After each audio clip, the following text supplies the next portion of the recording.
The boardroom was buzzing with the usual energy of corporate power.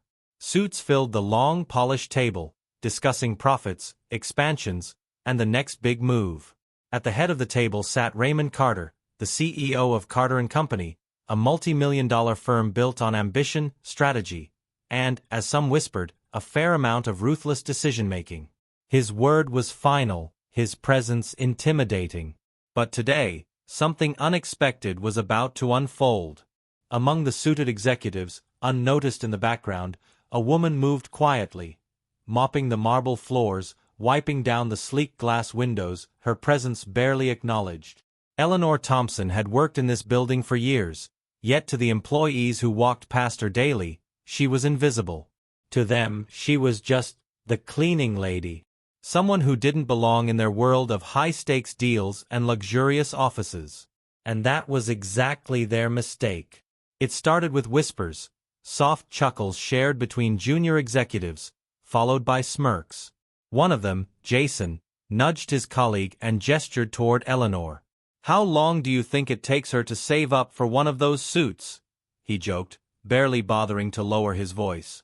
The others laughed, enjoying the cruel amusement of mocking someone they considered beneath them. Eleanor didn't flinch. She had heard it all before.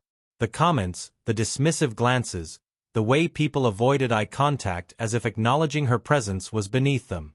But what they didn't know was that Eleanor held a secret, one that, in just a few moments, would shake the very foundation of this company.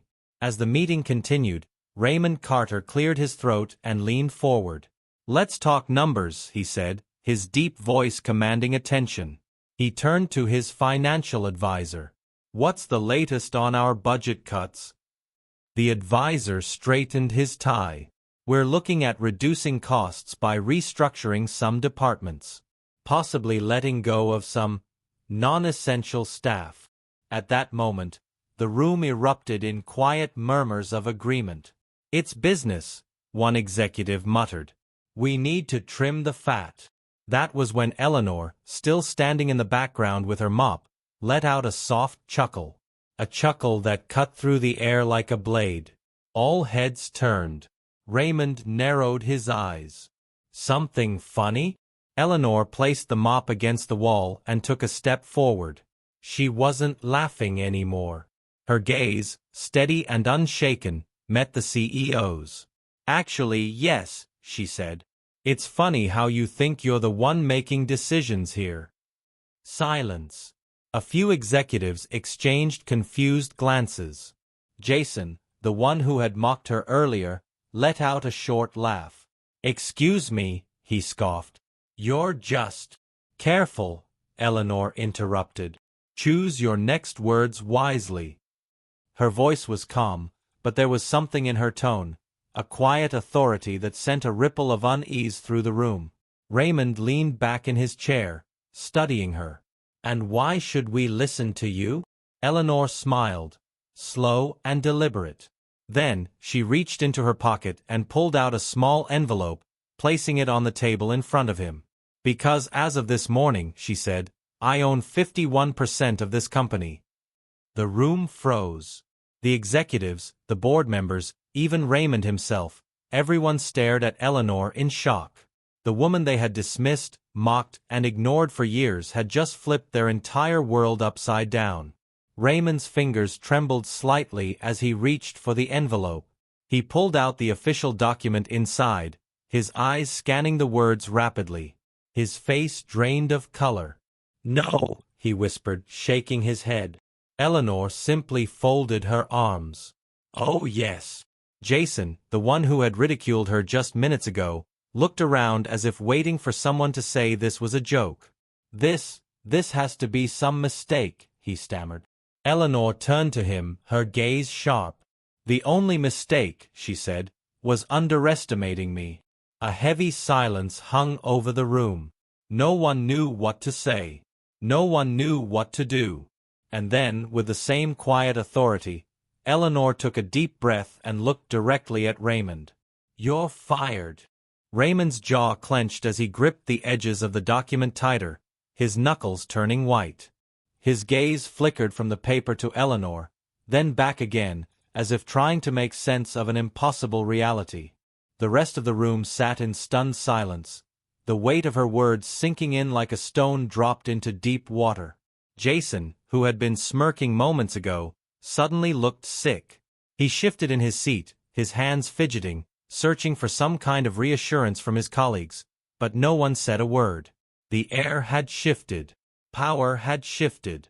Raymond forced out a chuckle, but it sounded weak. "This is some kind of joke," he said, straightening up. "I don't know what kind of game you think you're playing, but I built this company from the ground up. No cleaning lady is going to waltz in here and—" Eleanor tilted her head slightly. "And what? Claim what's rightfully mine." Her voice was calm, steady, but there was something beneath it, something unshakable. Raymond scoffed, tossing the document onto the table as if that would erase what was written on it. "You expect us to believe that you, someone who mops floors, somehow owns a controlling stake in my company?" Eleanor didn't flinch. "I don't expect you to believe anything. The paperwork speaks for itself." She turned, walking slowly around the table, her fingers brushing the cool, polished surface as she passed the stunned executives. "It must be a strange feeling, Raymond, sitting in that chair, thinking you're untouchable, only to find out you're not as powerful as you thought." Raymond's face darkened. "I don't know how you pulled this off," he said, voice sharp. "But this isn't over. There are laws, contracts." Eleanor let out a quiet sigh, shaking her head. "You never bothered to look at the fine print, did you?" A muscle twitched in Raymond's jaw. "You see," she continued, pausing just behind his chair, "I've been paying attention.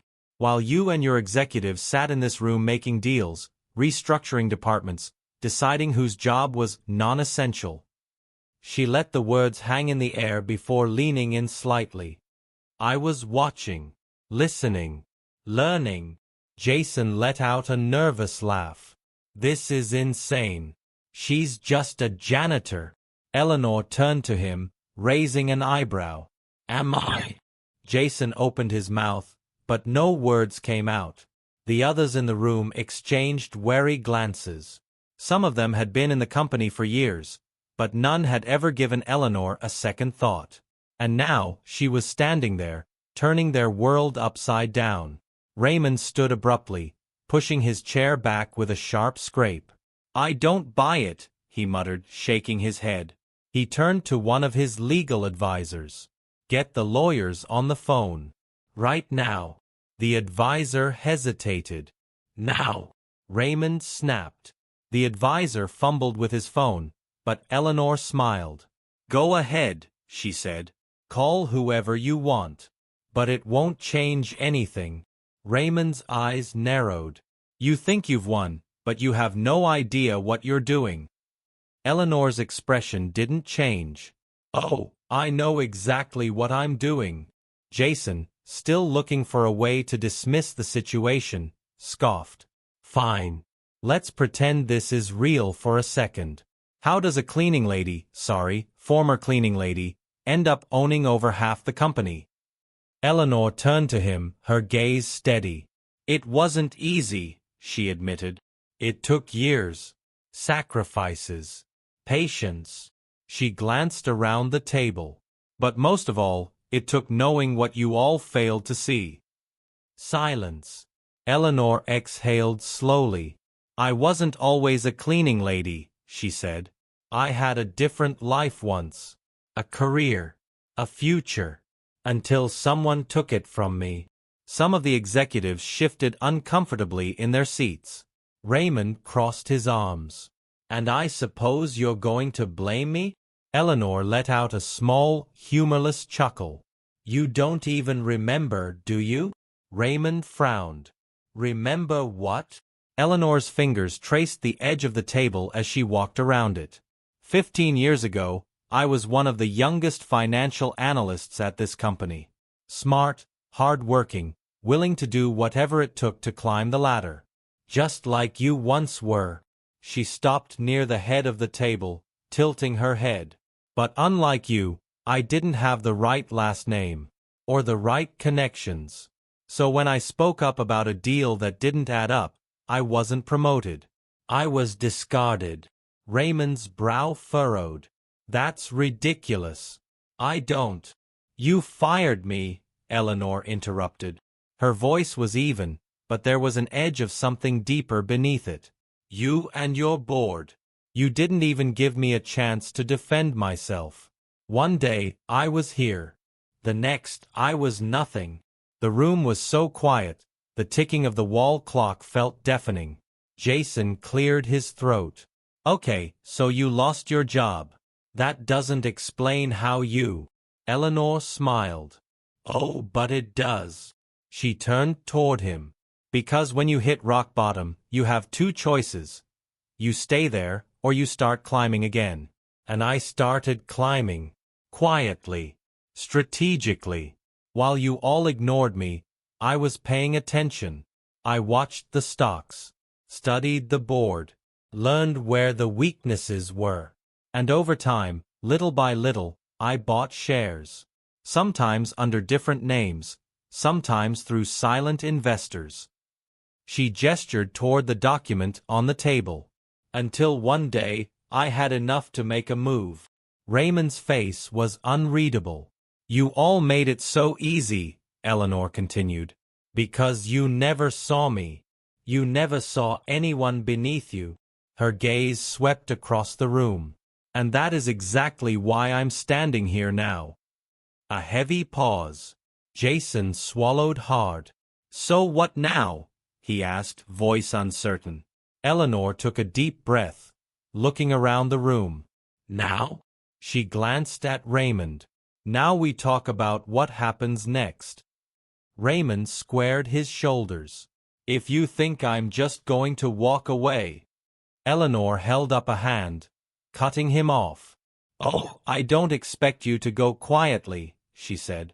But trust me, Raymond, you will go. Raymond clenched his jaw, his eyes dark and stormy. Eleanor met his glare, unwavering. This is only the beginning. And just like that, the balance of power had shifted forever. The room was thick with silence, but beneath it, an undercurrent of tension crackled like electricity.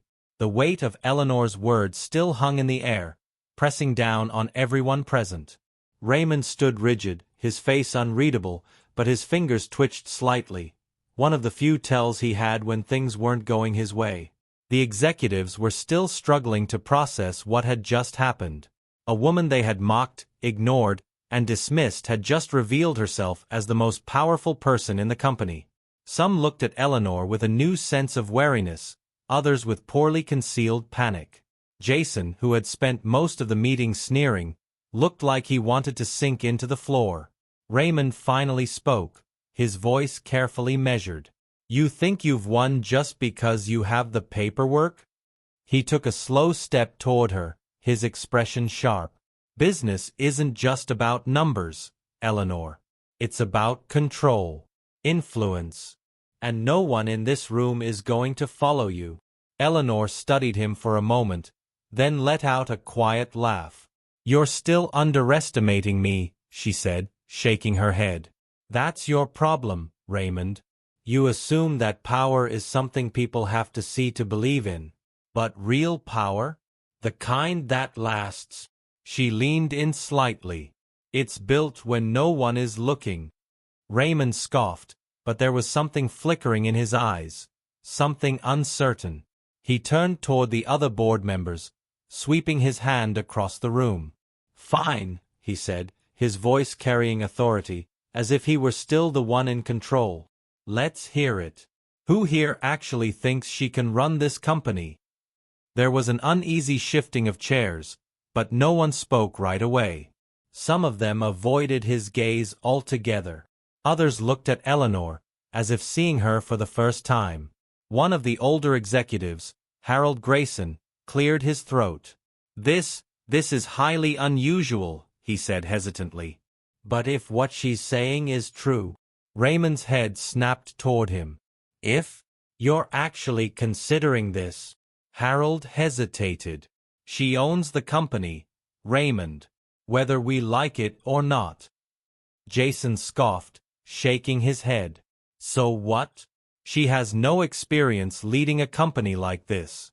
Just because she managed to buy her way in doesn't mean she belongs here. Eleanor turned to Jason, arching a brow. That's funny, she said. Because you sit in this room making decisions every day, and from what I've seen, you don't exactly belong here either. Jason's face flushed. Excuse me? You heard me, Eleanor said simply. You talk a big game, but let's be honest. Most of your success comes from riding the coattails of people who actually know what they're doing. She glanced around the table. And that's the problem with this company. It's bloated with people who think they're untouchable, who assume they're the smartest in the room, but who never stop to consider that they might be replaceable. Some of the executives stiffened. Jason opened his mouth, then closed it again. Raymond, however, wasn't done. Let's say, for argument's sake, that you do own the majority shares, he said, regaining some of his composure. That doesn't mean I have to step down. A CEO can't just be fired without cause. Eleanor smiled slightly. Oh, Raymond, she said, I have plenty of cause. A flicker of doubt crossed his face. You don't have anything on me, he said quickly. Eleanor tilted her head. You sure about that? Raymond's jaw tightened. She took her time walking back to the head of the table, standing where he had just been sitting minutes ago. She placed her hands on the back of the chair, her fingers drumming lightly against the leather. 4 years, this company has been bleeding money, she said, her voice smooth but firm. Not because of the market, not because of competition, but because of you, Raymond.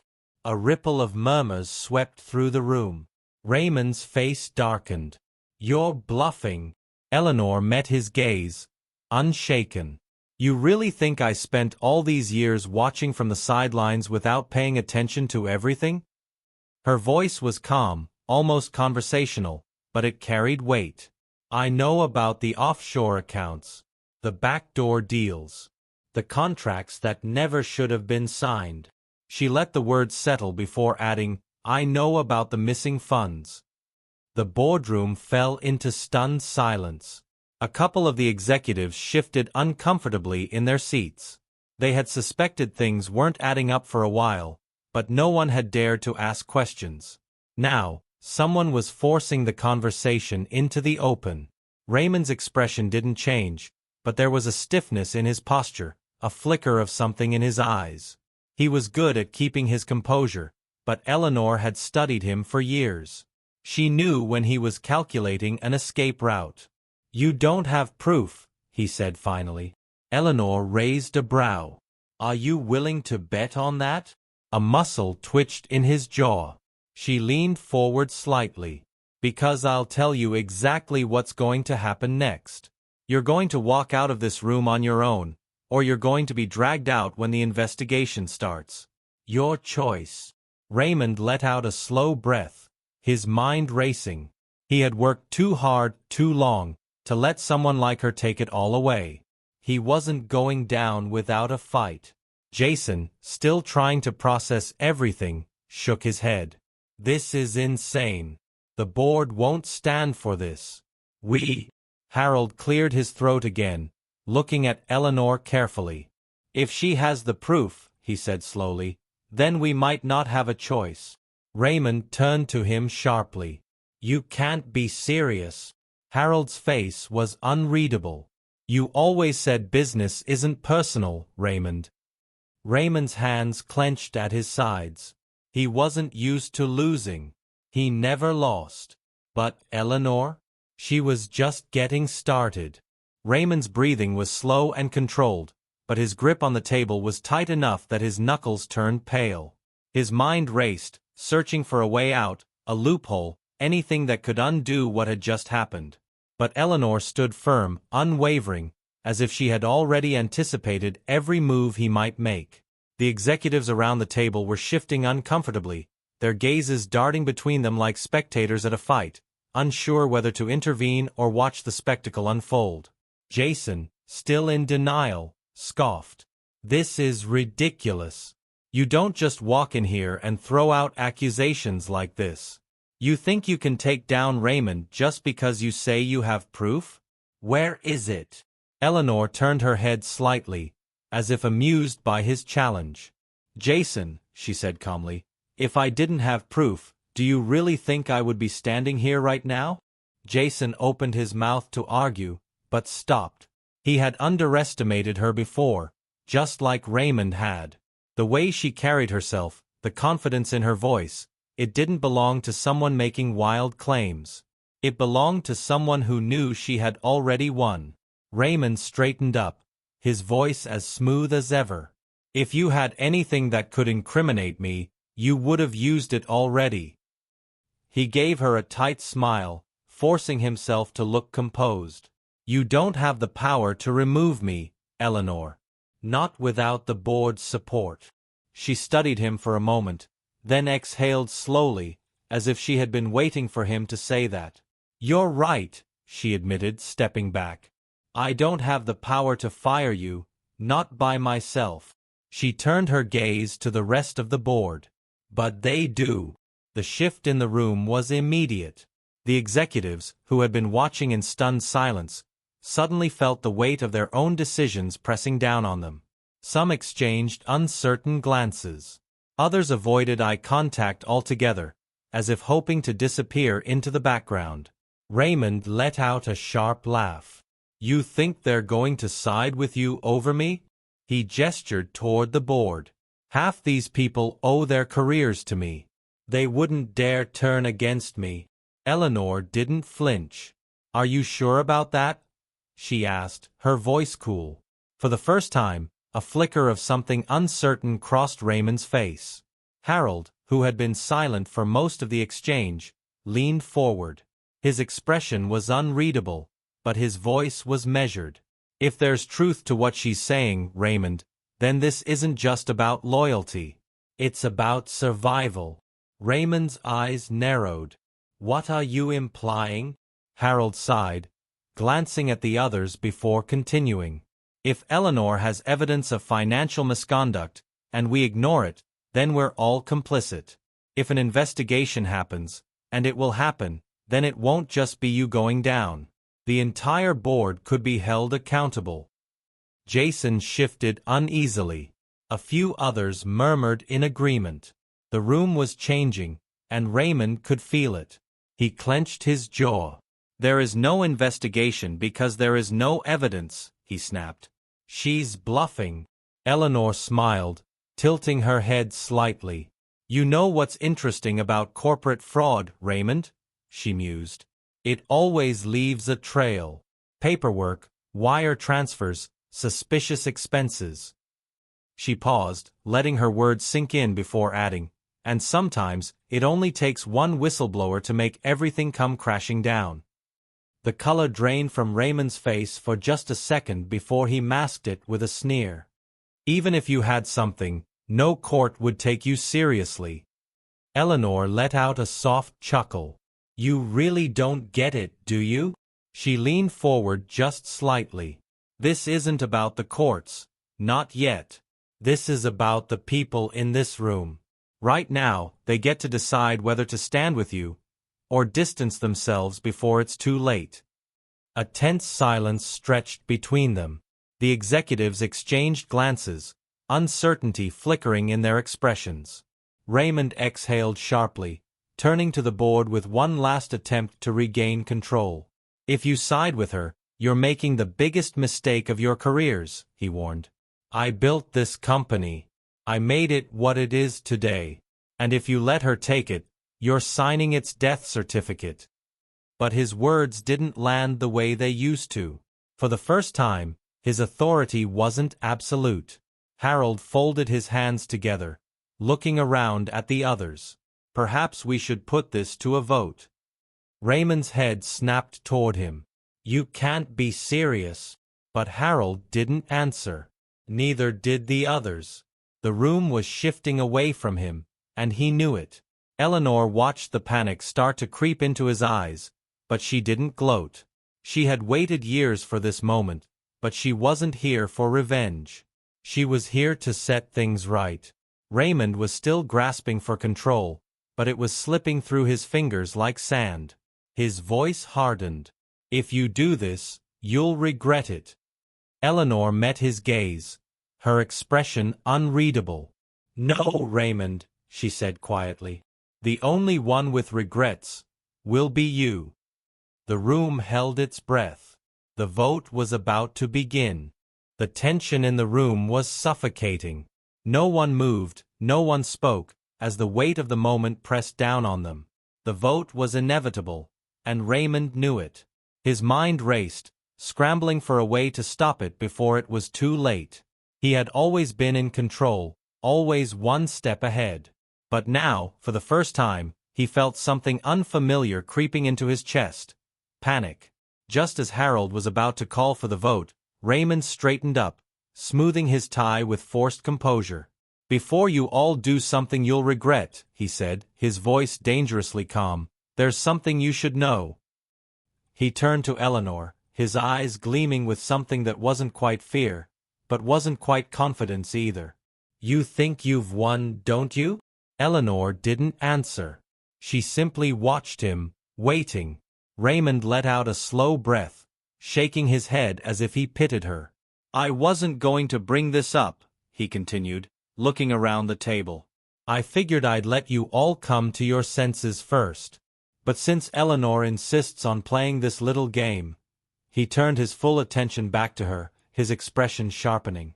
"Do you really think you're the only one who's been preparing for this moment?" A flicker of unease crossed some of the board members' faces. Jason leaned forward slightly, sensing something shifting in the air. "What are you talking about?" he asked. Raymond smirked, then slowly reached into his pocket and pulled out his phone. He tapped a few times, then set it down on the table, the screen glowing. A video file was open, paused at the very first frame. Eleanor didn't look at the screen. Instead, she kept her gaze locked on him, unshaken. "Whatever you're trying to pull, it's not going to work." Raymond chuckled. "Oh, I think it will." He pressed play. The room fell into silence as the video began. The grainy footage showed a dimly lit office, an office that looked eerily familiar. It took a second before recognition settled in. It was her office. A figure appeared on screen. A woman. Eleanor. A few people stiffened as the recording played. It showed Eleanor sitting at her desk late at night, speaking to someone on the phone. The audio was distorted, but certain words stood out. "The documents need to stay hidden for now." "No, they can't find out yet. If this goes wrong, we both lose everything." The video ended abruptly, leaving a deafening silence in its wake. Raymond leaned back in his chair, satisfied. "Looks bad, doesn't it?" Eleanor's expression didn't change. But the boardroom wasn't as composed. A few murmurs rippled through the room. Jason, who had been completely against Eleanor just minutes ago, looked both confused and intrigued. Harold frowned, deep in thought. Raymond didn't give anyone time to fully process what they had just seen. "Tell me, Eleanor," he said, tilting his head. "What exactly were you trying to hide? And who were you talking to?" Eleanor remained perfectly still. Then, slowly, she exhaled and looked around the table. "That video is manipulated," she said, her voice even. Raymond raised a brow. "Is it?" "You know it is," she said calmly. "And you also know that it won't hold up under scrutiny." Raymond shrugged. "Maybe. But it doesn't have to hold up in court. It just has to cast enough doubt here." He gestured around the room. "And from the looks of it, I'd say it's working." Some of the board members exchanged uneasy glances. They had come into this meeting expecting one thing and had gotten something completely different. Now, they weren't sure which way to lean. Eleanor could feel the momentum shifting, but she didn't panic. Instead, she did what Raymond wasn't expecting. She smiled. It was small, barely noticeable, but it was enough to make Raymond's smirk falter for half a second. "You're predictable," she said simply. Raymond's eyes narrowed. You think throwing out a last-minute accusation is going to change anything, she continued. You think a few edited clips will be enough to erase years of your own mistakes? Raymond didn't respond, but she could tell he was calculating his next move. Eleanor turned to the board. Let me ask you something, she said, her voice steady. If I really had something to hide, if I really had done something wrong, don't you think Raymond would have used this before now? She looked at each of them. Why wait until this very moment? Why not bring it up weeks ago? Months ago? Harold's expression shifted slightly, considering. Jason, who had always been the loudest critic of Eleanor, rubbed his jaw. She's got a point, he muttered under his breath. Raymond clenched his jaw. The fact that you're trying to talk your way out of this instead of explaining the video says enough. Eleanor turned back to him, her eyes locked onto his. Fine, she said. Let's talk about it, then. She gestured to the phone. Play it again. Raymond hesitated. He hadn't expected her to challenge him so directly. Eleanor didn't break eye contact. Go ahead. Play it. For a moment, no one moved. Then, slowly, Raymond picked up the phone and pressed play again. The same video played, the same words echoed in the silent room. But this time, Eleanor listened carefully. And then, just before the clip ended, she held up a finger. Pause it. Raymond hesitated, then paused the screen. Eleanor stepped forward, staring at the frozen frame. Enhance the audio. Raymond scoffed. What? She didn't look at him. If you're so sure about this video, then let's get the full version. Enhance the audio. Uncover the rest of the conversation. Raymond's grip tightened around the phone. Eleanor finally turned to him, her expression calm but pointed. Or is that something you can't do? The room went silent again, but this time, the energy had shifted. The doubt that Raymond had managed to plant was now turning back on him. Harold folded his hands. Raymond, if there's more to this recording, I think we'd all like to hear it. Raymond clenched his teeth. He had thought he had her cornered, but somehow, she was turning it around. Eleanor stepped even closer, lowering her voice just enough that only he could hear. You should have known better, she murmured. Lies never hold up against the truth. Raymond didn't respond, but the way his jaw tightened told her everything she needed to know. She had him. And now, all she had to do was finish what she started. Raymond's fingers hovered over his phone, his grip tightening as the weight of the moment pressed down on him. He had always been able to manipulate a room, twist conversations to his advantage, bend people's perceptions until they saw only what he wanted them to see. But now, for the first time, he felt the power slipping through his fingers. The silence in the boardroom was deafening, every eye trained on him, waiting. Eleanor held his gaze, her expression steady, unshaken. Play the full recording, Raymond, she said again, her voice firm but calm. Let's hear everything. For a moment, he didn't move. His mind raced, scrambling for an escape. He could try to bluff his way through it, double down, insist that the recording was real. But he knew it wouldn't work. Not anymore. The moment he hesitated, the moment he failed to provide the unedited version, the board would know. And once doubt took hold, it would spread like wildfire. Harold, sensing his hesitation, leaned forward. Raymond, he said, his voice measured but firm. If you can't provide the full recording, we'll have no choice but to assume it was manipulated. He glanced around at the others. And if that's the case, then we're looking at deliberate deception. Which, I believe, would only add to the long list of reasons why you should no longer be in charge of this company. Jason, who had been wavering moments ago, now seemed to make up his mind. If there's nothing to hide, just play it, he said. Raymond's jaw clenched. He knew he had lost. He had no full recording, only a carefully edited fragment, designed to create just enough suspicion to throw Eleanor off balance. But she had called his bluff. And now, Everyone in the room could see it. Slowly, he set the phone down. "I don't have to prove anything to you," he said through gritted teeth. Eleanor exhaled quietly. That was it. The final crack in his armor. Harold turned to the rest of the board. "I think we've seen enough," he said. "Let's proceed with the vote." Raymond's head snapped up. "You can't do this." But they already were. Hands started to rise around the table, one by one. Jason, Harold, and then the others followed. The motion to remove Raymond as CEO had passed. Eleanor watched as Raymond's face turned a shade paler, his confidence evaporating as the realization hit him. It was over. He let out a short, bitter laugh, shaking his head in disbelief. "You think this company will survive without me?" he said, his voice laced with anger. "You think you can run it?" He turned to Eleanor, his glare sharp enough to cut. "You're just a cleaning lady. You don't belong here." Eleanor met his gaze without flinching. "I was never just anything," she said simply. Security arrived at the door, waiting for the signal. Harold gave them a nod. "Escort Mr. Caldwell out of the building."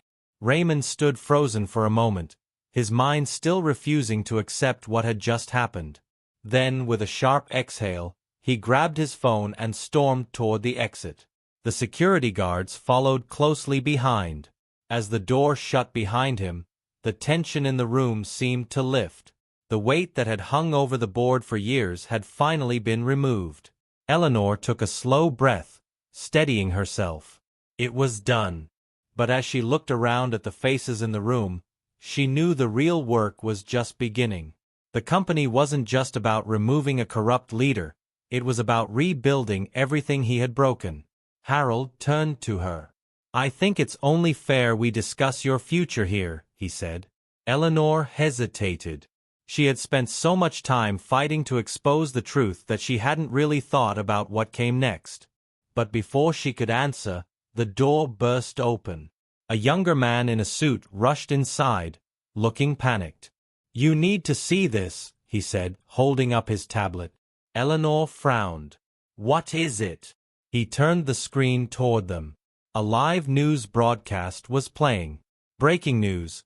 Anonymous documents have been leaked, revealing large-scale financial fraud within Caldwell Enterprises. Sources claim that this corruption extends beyond the former CEO, Raymond Caldwell, and implicates several high-ranking executives within the company. Investigations are now underway." The room fell into stunned silence. Eleanor's stomach twisted. She had expected fallout, but this was bigger than anything she had prepared for. Harold ran a hand down his face. "This is going to get worse before it gets better." Jason let out a low whistle. "Raymond might be gone, but this mess is far from over."